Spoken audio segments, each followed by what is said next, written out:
அருட்பெரும் ஜோதி அருட்பெரும் ஜோதி தனி பெரும் கருணை அருட்பெரும் ஜோதி.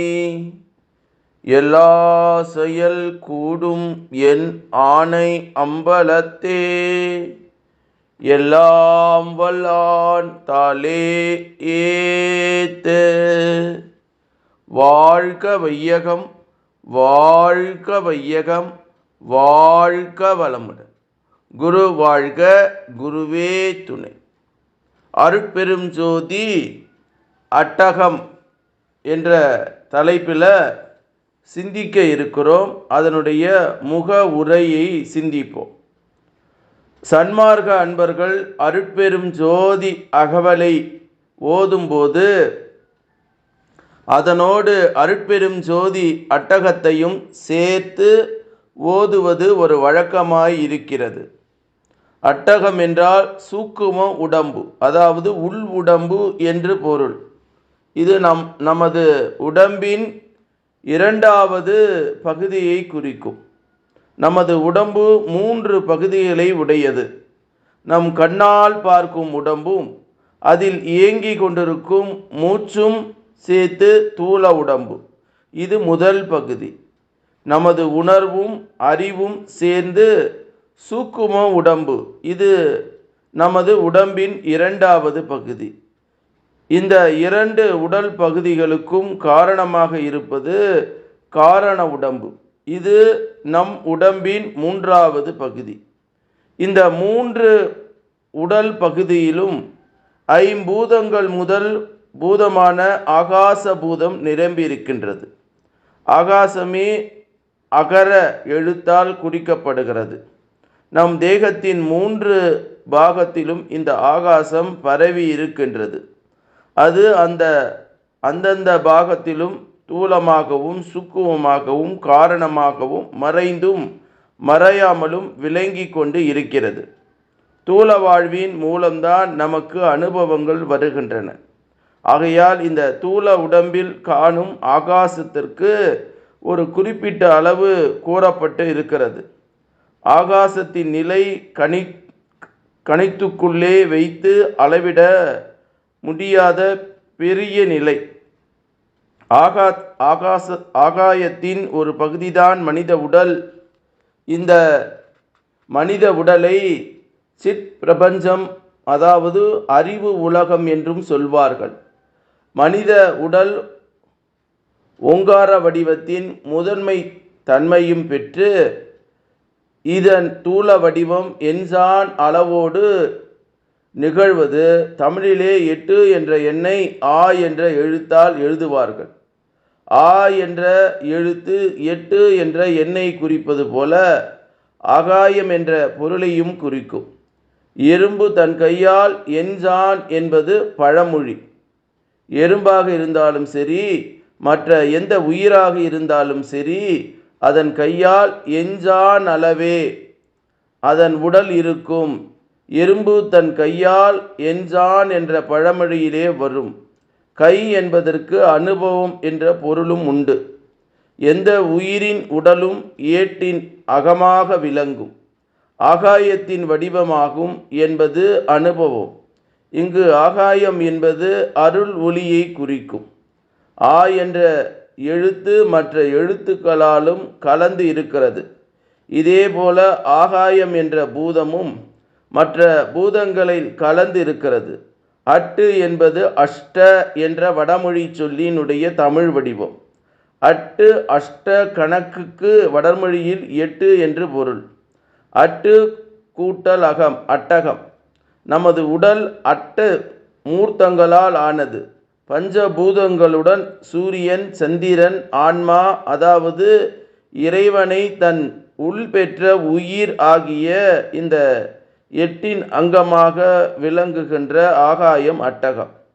நம் சூக்கும தேக அனுபவ நிலையை உணர்த்த வந்தது அருட்பெரும் ஜோதி அட்டகம். இது 8 செயல்களை உடையது, 8 பாடல்கள் உடையது. இதில் முதல் 4 பாடல் சத் விசாரத்தால் பெறப்படும் உண்மையான விளக்கவன. அடுத்து 4 பாடல் பர உபகார செயல் அனுபவத்தால் அடைய பெறும் நிலையை விளக்கி விவரிப்பன. அருட்பெரும் ஜோதி அட்டக பாடல்களில் வரும் கருத்துக்களை எல்லாம் சிந்திக்க வேண்டும். முதல் பாடலில் அருட்பெரும் என்ற சொற்றொடர் 12 முறை வருகிறது. இவை அருட்பெரும் ஜோதி ஆண்டவருடைய தனித்தன்மையை 12 வகையாக விவரித்து விளங்குகின்றது. இரண்டாவது பாடல் அருட்பெருஞ்சோதியின் அருள் அரசு கோடிக்கணக்கான உயிர்களிலும் உலகங்களிலும் அவற்றிலே இருக்கும் பொருள்களிலும் அகமும் புறமும் நிறைந்து ஆட்சி புரிகிறது. இவ்வாறு அருட்பெரும் ஜோதி அருள் அரசு நடைபெறுவதின் நோக்கம் எல்லாவற்றிலும் சச்சிதானந்த மெய் இன்ப அனுபவம் விளைவு கொள்வதுதான். மூன்றாவது பாடல் மக்கள் கண் முதலிய பொறி புலன்களாலும் மனம் முதலிய கரணங்களால் இறைவனை காண முடியவில்லையே என்று எண்ணி ஏங்கியிருக்கிறார்கள். அவர்களுக்கு மிக நெருக்கமாக இருக்கும் ஒரே பொருள் கடவுள்தான் என்று வள்ளல் பெருமான் தெரிவிக்கிறார். அப்படி நெருங்கியிருக்கும் இறைவன் முதலும் வடிவும் இல்லாதவன், நித்தியமான மிக நுட்பமான வடிவத்தை உடையவன். இந்த இறைவன் தன் அருளால் தன்னையே சிறிது சிறிதாக வெளிப்படுத்தி கொண்டிருக்கிறான். தன் நுட்பமான நிலையை சுற்றி வளருகின்ற அருள் உணர்வு அருட்பெரும் ஜோதியை நின்று அனைத்தும் ஆள்கிறது. நான்காவது பாடல் அறிவினால் இறைவனை அடைந்து அனுபவித்து விடலாம் என்று எண்ணி முயன்றவர்கள் எல்லோரும் அவ்வாறு அடைய முடியாமல் மௌனியாகி விட்டனர். அறிவுடையவர்கள் மௌனியாகி இறைவன் இப்பொழுது அருட்பெரும் ஜோதி தியாகி நம்மை ஆண்டு வருகிறார். ஐந்தாவது பாடல்ல இறைவன் 6 அந்தங்களும் முழுமையாக விளங்குபவன், அவைகளை கடந்து நிற்பவன். அவ்வாறு இருக்கும் இறைவனை அவன் அருள் கொண்டு நோக்கும்போது அவன் சமரச பொருளாக புத்தமத ஜோதியாக பரிபூரணமாக விளங்குகிறான். ஆறாவது பாடல்ல ஒன்றாகவும் பலவாகவும் காணுகின்ற இருவித தோற்றம் கொண்டவர் இறைவன். இப்படிப்பட்ட இறைவனோடு கூடியும் கூடாமலும் இருந்த ஞானிகளால் அவர் தரத்துக்கு ஏற்ப போற்றப்பட்டு ஓங்கி நிற்பார் அருட்பெரும் ஜோதி ஆண்டவர்.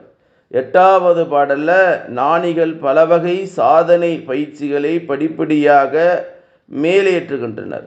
அவர்கள் சிவ அனுபவம் பெறுகின்ற போது சிவஜோதி காட்சியும் அதனை காணும் அவர்கள் உணர்வையும் ஒன்றிலே ஒன்று இணைந்து கலக்கின்றனர். கலந்து கரைகின்றனர். இதனால் சிவஜோதி காட்சியும் அதனை காணும் உணர்வும் தனி தன்மை இழந்து விடுகின்றன. இதை உணர்ந்த ஞானிகளுக்கு அவரவர் நிலையிலிருந்து போற்றும்படி இருப்பவர் அருட்பெரும் ஜோதி ஆண்டவர்.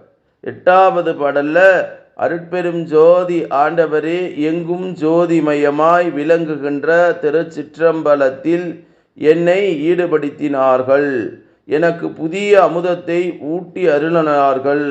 அமுதத்தை தந்து அதை அனுபவிக்கும் நிலையும் எனக்கு அளித்தார்கள். உள்ளங்கையில் கனி பளீர் என்று விளங்குவது போல என் உள்ளையும் விளங்கி கொண்டு இருக்கின்றது என்கிறார் வள்ளல் பெருமான்.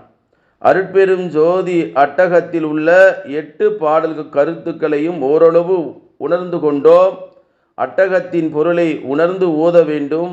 அவ்வாறு ஓதி வந்தால் அருட்பெரும் ஜோதியை உணர்ந்து கொள்ளலாம். அந்த உணர்வோடு வாழ்ந்து இன்பத்தோடு விளங்கலாம்.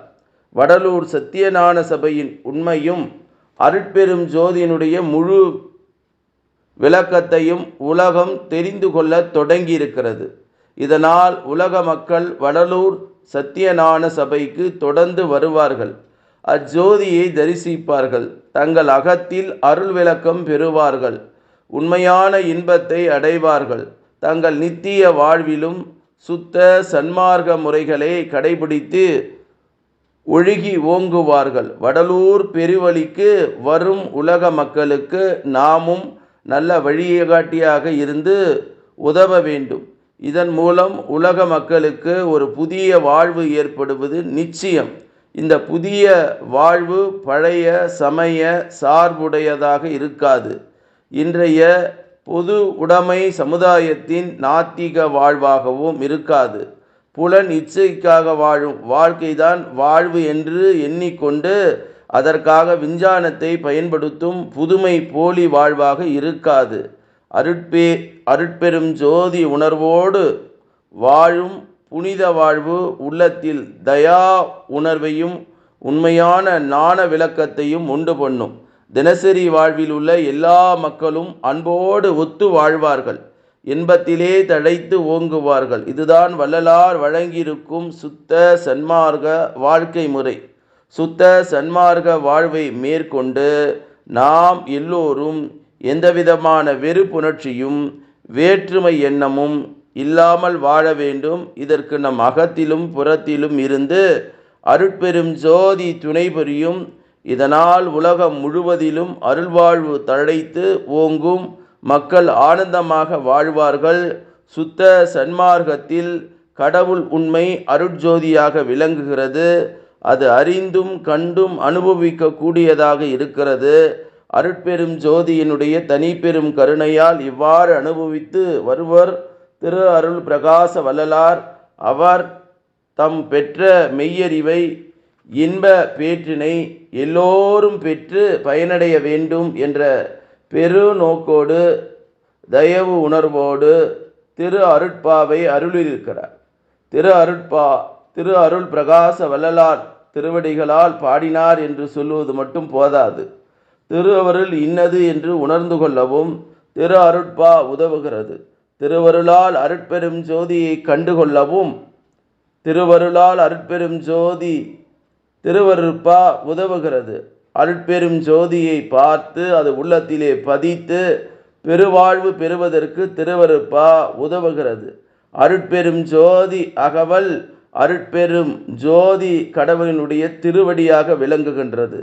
சன்மார்க்க அன்பர்கள் வசீகரித்து ஆட்கொள்கிறது.